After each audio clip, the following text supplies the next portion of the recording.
सुप्रभात प्यारे बच्चों। उम्मीद है आप स्वस्थ, प्रसन्न और सुरक्षित अपने घरों में होंगे और साथ में अपनी पढ़ाई और अपनी लिखने का काम और खेल कूद सब कुछ घर में ही कर रहे होंगे। प्यारे बच्चों, कल हुई वीडियो में कुछ जानकारियाँ आपके बारे में पता चली। आपके माता पिता के साथ हुई वार्तालाप। मैं देखूंगी कि आपको शिक्षण और पठन पाठन के दौरान क्या दिक्कतें आ रही हैं और उन्हें दूर करने की कोशिश करूंगी। सबसे पहले मैं आपसे ये कहना चाहती हूँ कि आप जब ये वीडियो देख रहे हो तो आपको मेरे पढ़ाने के दौरान यदि कोई चीज़ नहीं समझ में आ रही है तो आप उसे कहीं नोट कर लें और जब वीडियो समाप्त हो तो आप प्रश्न एक के बाद एक बेशक पूछिए और मैं उस समय तुरंत आपको जवाब दूंगी। तुरंत जो चीज़ पूछी जाती है उसका प्रभाव कुछ गहरा पड़ता है, ठीक है? तो आप एकदम कहीं पर नोट करते जाइएगा और पूछते जाइएगा, जरा भी आप संकोच मत कीजिएगा। तो इस सुविचार के साथ मैं आज के सत्र की शुरुआत कर रही हूँ कि माथे की और हाथ की लकीरें हमारा भाग्य निर्धारित नहीं करती, बल्कि हमारे कर्म, हमारा पुरुषार्थ, हमारी सोच, हमारी विचारधारा हमारे भाग्य का निर्धारण करती है। हमारे भाग्य को बनाने वाले हम खुद होते हैं। तो अपने एक एक पल को बिना गंवाए बहुत ही सुव्यवस्थित तरीके से आगे बढ़िए और अपने भाग्य को उज्जवल बनाइए। इस शुभकामना के साथ हम लोग अपने विषय पर आते हैं, जो कि भाषा माधुरी में हम लोगों ने बादल कविता को पढ़ लिया था। अभ्यास के प्रश्न पूरे कर लिए थे। अभ्यास के प्रश्न पूरे करने के दौरान मैंने आपको एक अनुच्छेद लिखने के लिए दिया था, गृह कार्य, जिसका उत्तर 4 ही 5 बच्चों का मेरे पास आया और उसमें भी कुछ कमियां थी। उसे मैं सत्र के अंत में आपको समझाऊंगी। अभी आज भाषा अभ्यास का काम शुरू करती हूँ। उसके पहले ये पंक्तियाँ मैं आपको बताना चाहूँगी। अच्छी पंक्तियाँ मुझे लगी तो मैं यहाँ पर कोट करके फिर अभ्यास पर आती हूँ। क्या पंक्तियाँ हैं?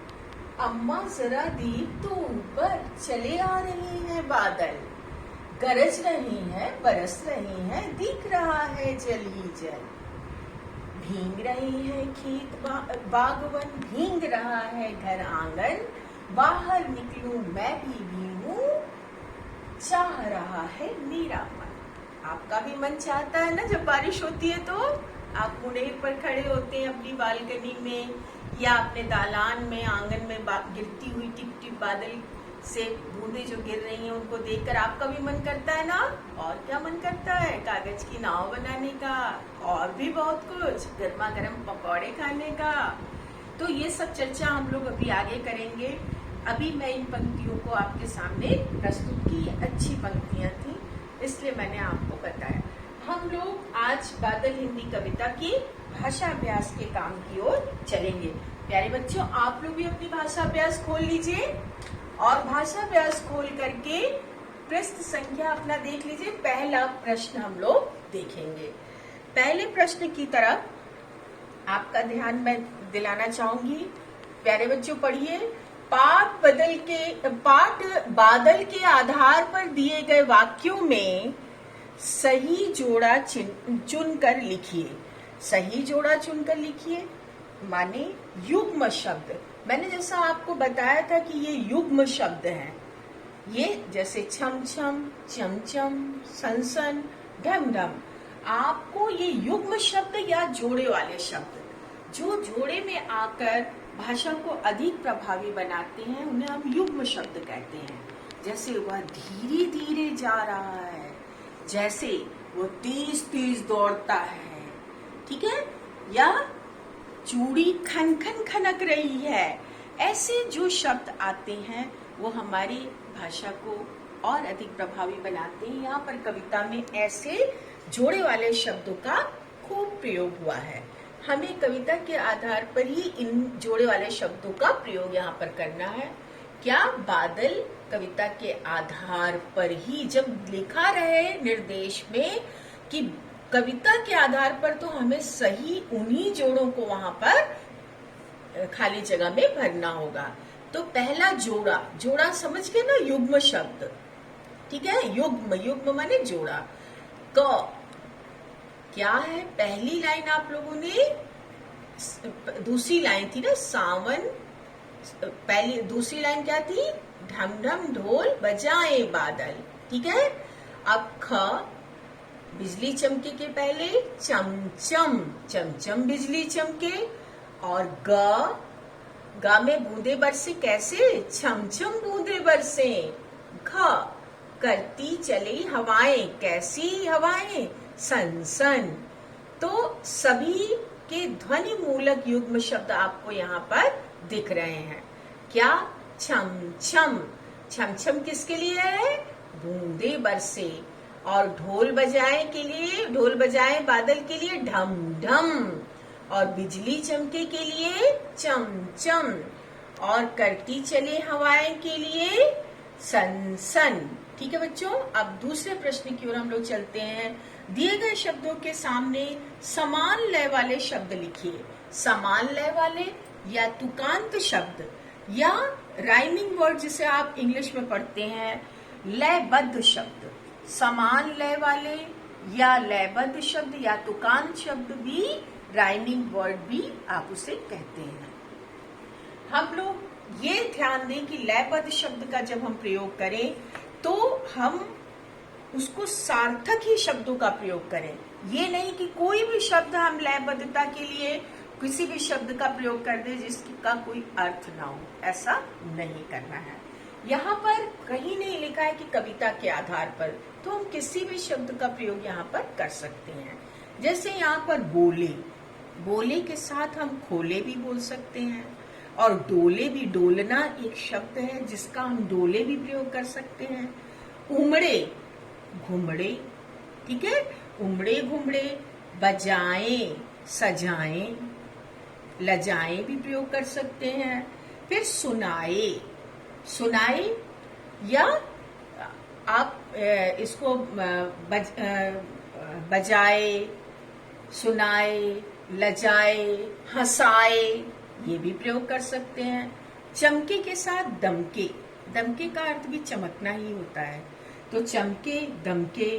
और काले, काले के साथ नीले, पीले का प्रयोग कर सकते हैं।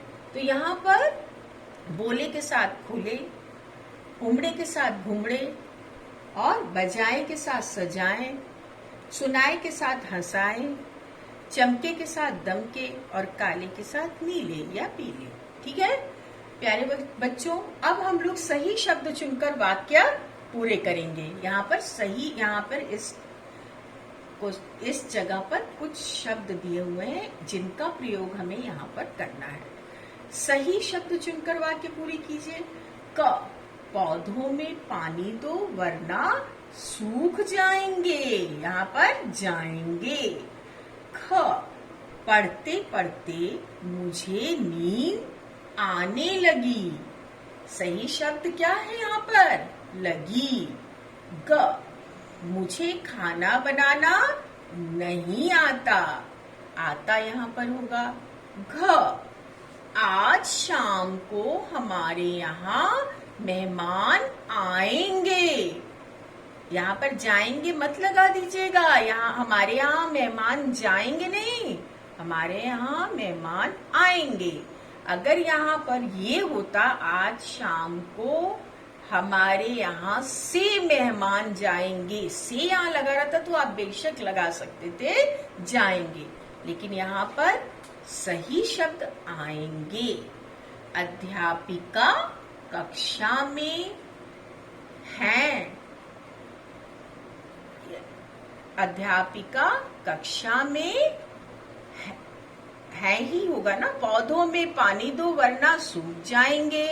पढ़ते पढ़ते मुझे नींद आने लगी, मुझे खाना बनाना नहीं आता, आज शाम को हमारे यहाँ मेहमान आएंगे। अध्यापिका कक्षा में है। यहाँ पर अनुस्वार नहीं लगा है, इसलिए मुझे लगा कि अनुस्वार लगा होना चाहिए। आप लोग यहाँ पर अनुस्वार लगा दीजिएगा। किसी भी बड़े के लिए है शब्द एक वचन भी होगा तो भी आप वहां पर अनुस्वार वाला है का प्रयोग करेंगे। आप लोग यहाँ पर एक अनुस्वार लगा दीजिएगा। ठीक है बच्चों, इतनी बात समझ में आई। इस संबंध में मैं आपको बताना चाहूंगी प्यारे बच्चों कि है और है के प्रयोग में आपको थोड़ा सा ध्यान देने की जरूरत है। एक वचन या किसी एक के लिए है का प्रयोग कहते हैं। जैसे यह किताब है तो है का प्रयोग किए। लेकिन किसी को सम्मान देने के लिए या किसी बड़े के लिए जब हम प्रयोग करते हैं तो है का प्रयोग करते हैं, यानी अनुस्वार वाले है का। जैसे माता जी आती हैं या माता जी आ रही हैं। माता जी एक ही वचन है, लेकिन यहाँ पर हमने उनके लिए अनुस्वार वाले है का प्रयोग किया है। ठीक है। लेकिन अगर हम कहें यह कलम है तो यहाँ पर कलम के लिए हम अनुस्वार का प्रयोग नहीं करेंगे। ठीक है। इसी तरह यहाँ जो मैंने कहा कि आप है लगा लीजिएगा। अध्यापिका कक्षा में है, यहाँ पर आपको है अनुस्वार वाले हैं का प्रयोग करना है। ठीक है बच्चों, इतनी बात आपके समझ में आई होगी। अब हम लोग आगे चले नीचे दिए गए चित्रों को। और एक चीज और मैं बताना चाहूंगी कि इस है का प्रयोग बहुवचन के लिए किया जाता है। जैसे यहाँ किताबें रखी हैं, यहाँ किताबें रखी हैं, तो है का प्रयोग एक वचन के लिए और है का प्रयोग बहुवचन के लिए सामान्यतः होता है। लेकिन कभी कभी सम्मान देने के लिए बहुवचन वाले है का प्रयोग हम लोग करते हैं। जैसा कि अभी मैंने उदाहरण आपको समझाया। उम्मीद है आपको समझ में आ गई होगी मेरी बात। ठीक है। ये गलती प्रायः बच्चे करते हैं। इसी संबंध में मैं एक चीज और आपको बताना चाहूंगी, मुझे याद आ गई। ऐसे छोटी छोटी चीजें हैं जो कि आपको भी समझनी चाहिए और बार बार मैं इन चीजों को आपको शिक्षण के दौरान बताती रहूंगी कि आप भी इन चीजों पर अपना ध्यान बनाए रखें। ठीक है बच्चों। तो जैसे में जब बच्चे लिखते हैं तो ऐसे लिख देते हैं। जैसे चाय में चीनी कम है, हमेशा बच्चे अनुस्वार देना बंद नहीं छोड़ देते हैं। लेकिन ये ध्यान रखिएगा में हमेशा अनुस्वार लगेगा। मैं बड़े बड़े बच्चों की भी ये गलतियां बार बार अनुस्वार लगा कर समझाती हूँ, लेकिन ये गलतियां करते हैं, तो आप बिल्कुल नहीं करेंगे। जैसे उन्हें में बच्चे एक ना लगा के सोचते हैं हो क्या, नासिका से तो हम बोलने लगे नाक से, लेकिन नहीं, उन्हें में भी एक अनुस्वार जरूर लगता है।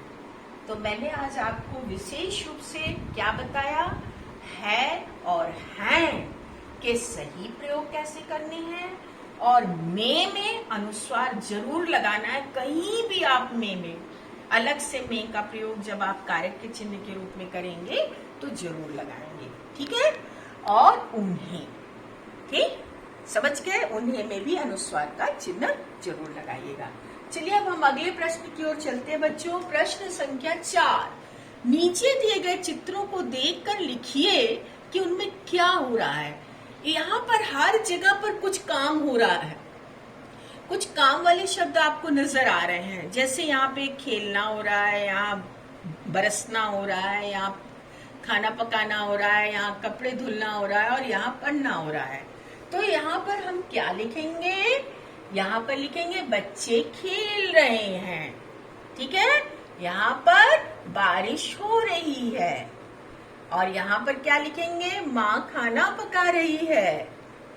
फिर यहाँ पर लिखेंगे धोबी कपड़े धुल रहा है। और यहाँ पर बच्चा पढ़ रहा है। ठीक है, या छात्र पढ़ रहा है। फिर से देखिए, यहाँ पर लिखेंगे बच्चे खेल खेल रहे हैं। यहाँ लिखेंगे वर्षा हो रही है या बारिश हो रही है। यहाँ पर माँ खाना पका रही है। यहाँ पर धोबी कपड़े धुल रहा है। और यहाँ पर विद्यार्थी पढ़ रहा है या छात्र पढ़ रहा है या बच्चा पढ़ रहा है। इतनी बात सबके समझ में आई होगी।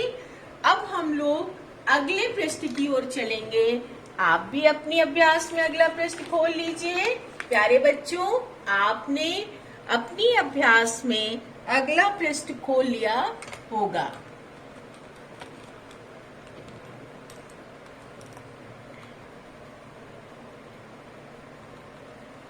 पांचवा प्रश्न, उदाहरण के अनुसार शब्द बनाइए।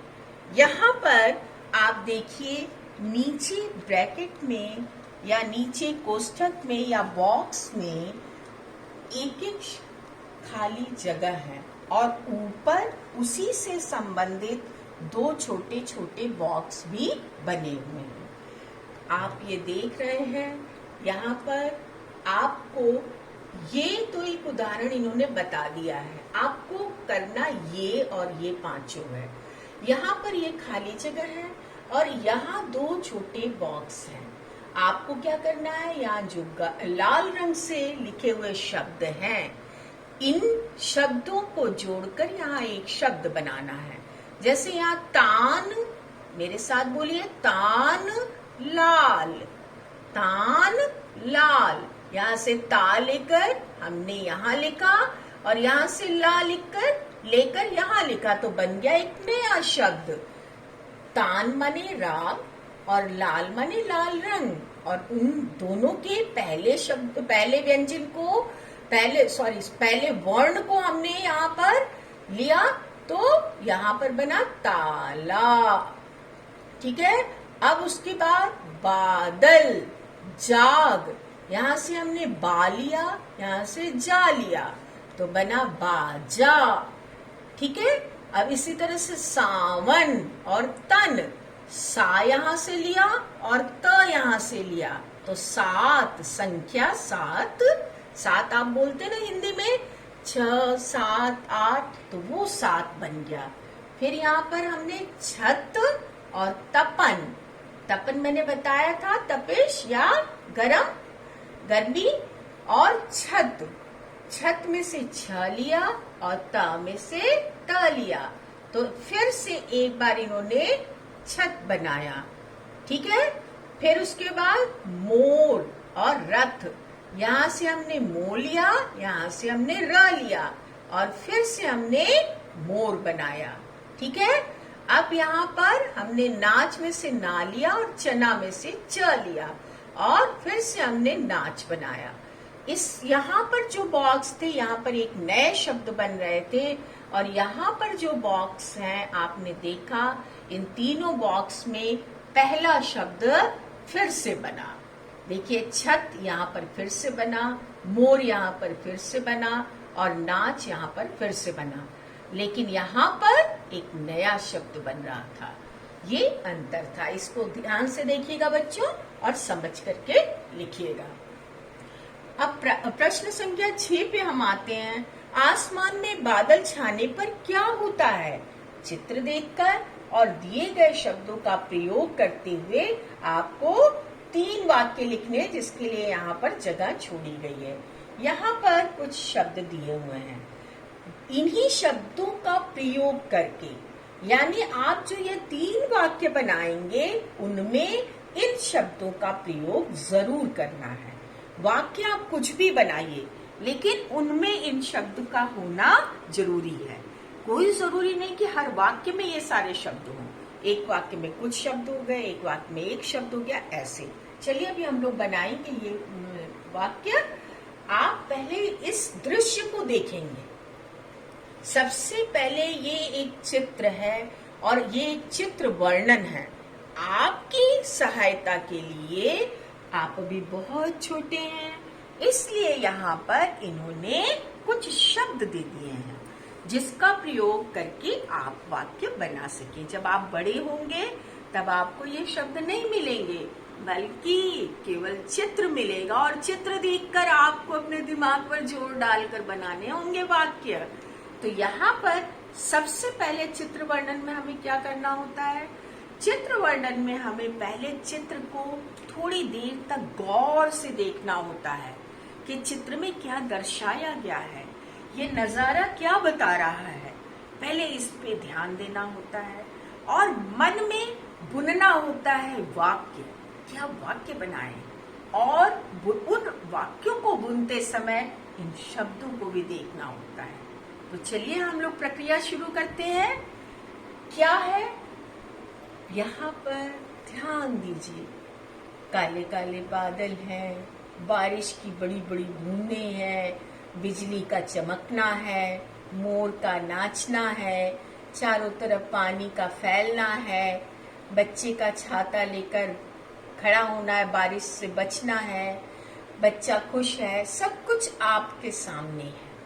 अब हरियाली है, अब आपको यहाँ पर इन शब्दों का प्रयोग करके करना है प्रयोग। अब पहला वाक्य बच्चों आप क्या बनाएंगे? आप सोच के रखिए। यहाँ पर मैं आपको पहला वाक्य बनाकर बता रही हूँ। सबसे पहले प्रस्तुत दृश्य में तेज बारिश हो रही है, या इस नजारे में या इस चित्र में तेज बारिश को दिखाया गया है। पहला वाक्य, इस चित्र में तेज बारिश को दिखाया गया है, या इस चित्र में तेज बारिश हो रही है। ठीक है, आप ये बना सकते हैं, इस चित्र में तेज बारिश हो रही है। अब दूसरा क्या हम प्रयोग करेंगे? आपको सबसे ज्यादा क्या लग रहा है? काली घटा का वर्णन कर लिया जाए। चलिए, काली घटा छाई है और बिजली चमक रही है। क्या वर्णन करेंगे? काली घटा छाई हुई है, घटा माने मेघ या बादल, काली घटा छाई हुई है और बिजली यहाँ है ना, बिजली चमक रही है। ठीक है, आपने दूसरा वाक्य बना लिया। और या तो ये वाक्य भी बना सकते हैं कि बिजली से बच्चा डर रहा है, बिजली चमक रही है और बच्चा डर रहा है। और तीसरा वाक्य आप क्या बना सकते हैं?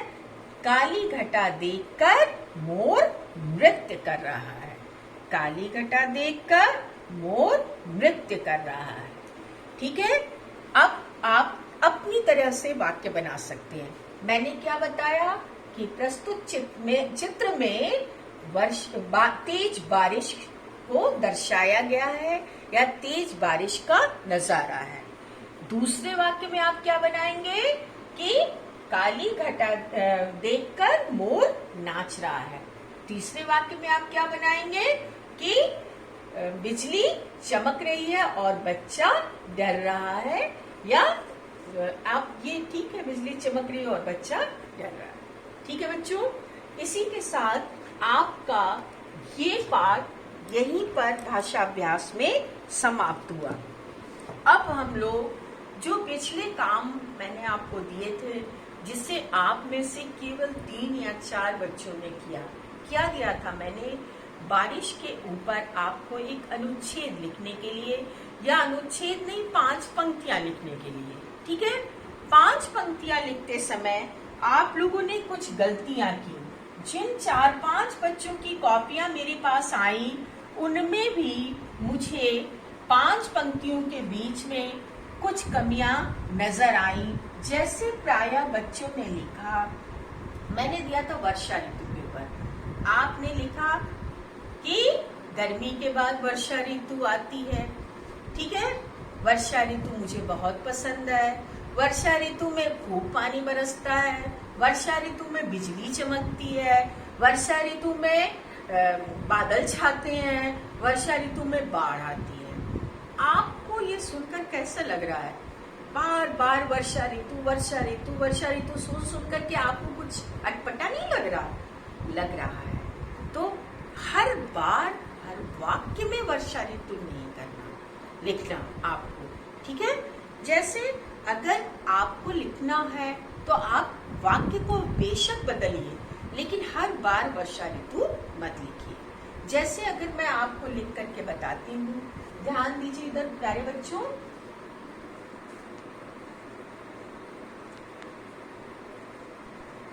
गर्मी के मौसम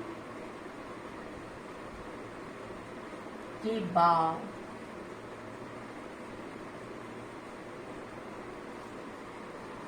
वर्षा, आप इससे अलग वाक्य भी बनाइएगा। मैं चाहती हूं कि आप खुद बनाइए। आगमन, आगमन माने आना, ठीक है, होता है। लेकिन मैं जो बेसिक चीज बता रही हूँ कि हर वाक्य में आप वर्षा ऋतु नहीं लिखेंगे। अब देखिए दूसरा वाक्य मैं बता रही हूँ। पहले वाक्य में मैंने आपको बताया गर्मी के मौसम के बाद वर्षा ऋतु का आगमन होता है। अब मैं दूसरी बार क्या लिख रही हूँ? इस ऋतु में आसमान में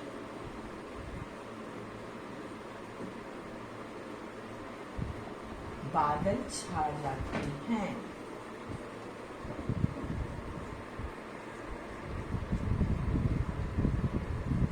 अब ये वाक्य बड़ा हो जाएगा तो आप तीसरे वाक्य में बिजली वाला वर्णन कर सकते हैं। तेज बारिश होती है और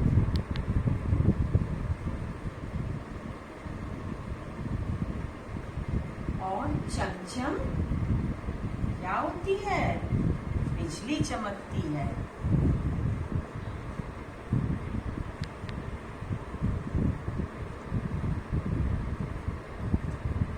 ठीक है बच्चों।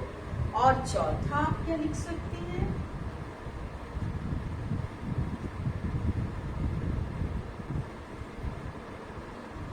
मेघ और बारिश से प्रसन्न मोर नृत्य करने लगता है।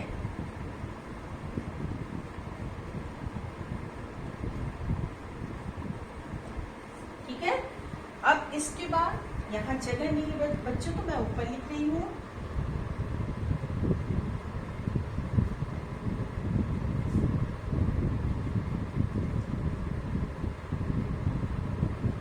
कभी कभी अधिक बारिश से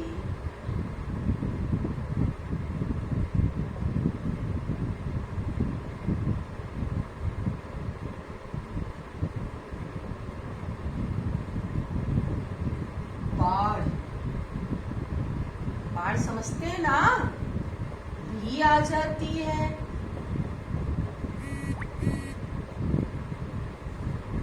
मैं कुछ और एक दो वाक्य लिख दे रही हूँ, आप बस देख लीजिए। आप अपने से लिखेंगे, कोई दूसरे वाक्य भी आप लिख सकते हैं। चारों ओर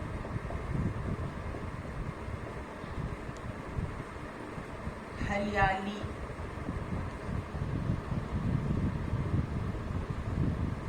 इस ऋतु की खासियत है।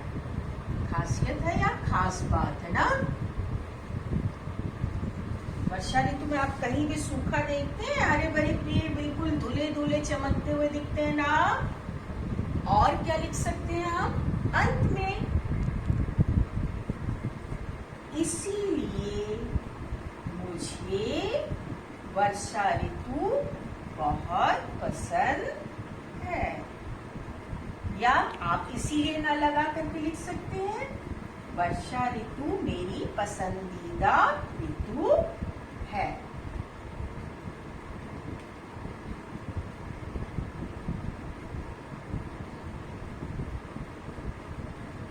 मेरी पसंदीदा माने समझ रहे हैं ना, मेरी पसंदीदा ऋतु है। यहाँ तो मैंने 6-7 लिख दिया, लेकिन आप 5 इनमें से कोई भी लिख सकते हैं या इससे अलग भी आप वाक्य बना सकते हैं। आप में वाक्य बनाने की कला है जो कि मैं देख चुकी हूँ। अभी जो आपने आवधिक परीक्षा दी उसमें जो वाक्य मैंने लिखवाए थे उससे अलग वाक्य आपने बनाए और बड़े सुंदर सुंदर वाक्य बनाए। खास करके दादी वाला वाक्य तो आप लोगों ने इतना अच्छा बनाया कि मैं पढ़ते समय बड़ी खुश हो रही थी कि वाह क्या कला है भाई, आपको तो बहुत अच्छे वाक्य बनाने आते हैं। तो मैंने केवल ये सारी चीजें क्यों बताई कि आप इस काम को फिर से करेंगे और हर वाक्य में वर्षा ऋतु से शुरुआत नहीं करेंगे। जैसे अगर कभी हमने कह दिया मेरा विद्यालय या मेरी माँ या मेरा घर या किसी विषय पर आप 5 वाक्य लिखिए, या गुलाब का फूल दे दिया तो आप हर वाक्य में ये नहीं लिखें गुलाब का फूल लाल होता है, गुलाब का फूल सुंदर होता है, गुलाब के फूल में खुशबू आती है। आप ये गुलाब का फूल चाचा नेहरू को बहुत पसंद था, ऐसे वाक्य हर बार गुलाब का फूल मत लिखिएगा। आपको हर वाक्य एक जो आपने शुरू में वर्षा ऋतु लिखा उससे संबंधित नजर आ रहे हैं ना, भले ही आप हर बार वर्षा ऋतु नहीं लिख रहे हैं। ठीक है बच्चों, तो अब हम इसके बाद आपका ध्यान सबसे बड़ी चीज संवाद लेखन की ओर ले चलेंगे, जो कि आपकी भाषा माधुरी का अंतिम प्रश्न था। यद्यपि मैंने आपको वाक्य लिखने के लिए दिया था 5 वाक्य, लेकिन आपका ये प्रश्न छठा प्रश्न था, चौथा प्रश्न था सावन के मौसम में। ये प्रश्न बच्चों, चौथा प्रश्न, सावन के मौसम में आप जो करते हैं। फिर से सुनिए, सावन का मौसम मैंने बताया था कि अभी आषाढ़ का मौसम चल रहा है, आषाढ़ का महीना चल रहा है, इसके बाद सावन का मौसम आएगा, सावन का महीना आएगा। तो सावन के महीने में आप जो करते हैं, आप क्या क्या करते हैं अपने दिमाग में रख लीजिए जल्दी से। उसके बारे में कक्षा में अपने साथी से बातचीत कीजिए। बातचीत या संवाद या वार्तालाप एक ही चीज है। वार्तालाप जब आप एक बच्चे से या एक से अधिक बच्चे से जो बात करते, वार्तालाप, ठीक है, या बातचीत या संवाद, ये एक कला है। आप अपनी बातचीत में कैसे प्रभावी ढंग से अपनी बात को कहते हैं, ये भी एक कला है। आपको बातचीत या संवाद करते समय या लिखते समय कुछ खास बातों को ध्यान रखना होता है। क्या कि वाक्य बहुत बड़े बड़े ना हो, वाक्य छोटे छोटे हों, सरल हों, और साथ में उसमें आप कई बार मुहावरे, कहावतें आदि का भी प्रयोग कर सकते हैं। जैसे यहाँ पर मैं आपको उदाहरण के लिए बता दूं कि कैसे आप बातचीत कर सकते हैं। यहाँ पर आपके मित्र से आपकी बातचीत है, मित्रों से है, साथ में अपने साथी से है। तो मान लीजिए आपका नाम, किसी भी बच्चे का नाम मान लीजिए राम है, ठीक है। तो राम, सबसे पहले संवाद लेखन कैसे लिखा जाता है ये देख लीजिए। आप अनुच्छेद की तरह या वाक्यों की तरह नहीं लिखेंगे, इस तरह से लिखेंगे। राम, वर्षा ऋतु आरंभ हो गई या वर्षा शुरू हो गई मित्र। और यहाँ पर सही विराम चिन्ह, संबोधित कर रहे हैं अपने मित्र को, तो यहाँ विराम चिन्ह का सही प्रयोग। अब आपका मान लीजिए दोस्त, जो आपके दोस्त का नाम है वो आप लिखेंगे और अपना नाम, यहाँ पर अपना नाम, यहाँ अपने दोस्त का नाम, श्याम। हाँ, माँ बता रही थी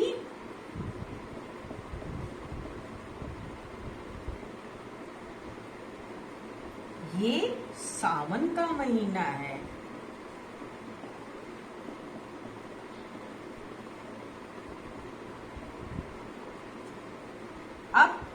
राम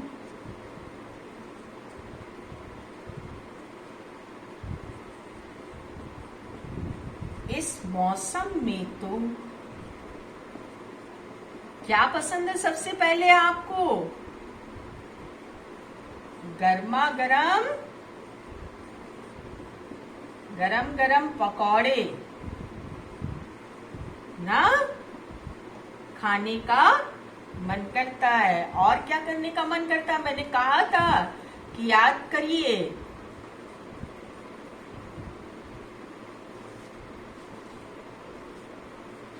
शाम। और मेरा मन तो क्या करता है? बारिश की बूंदों में।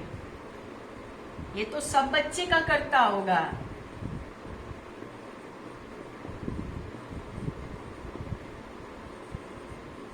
भीगने का करता है ना।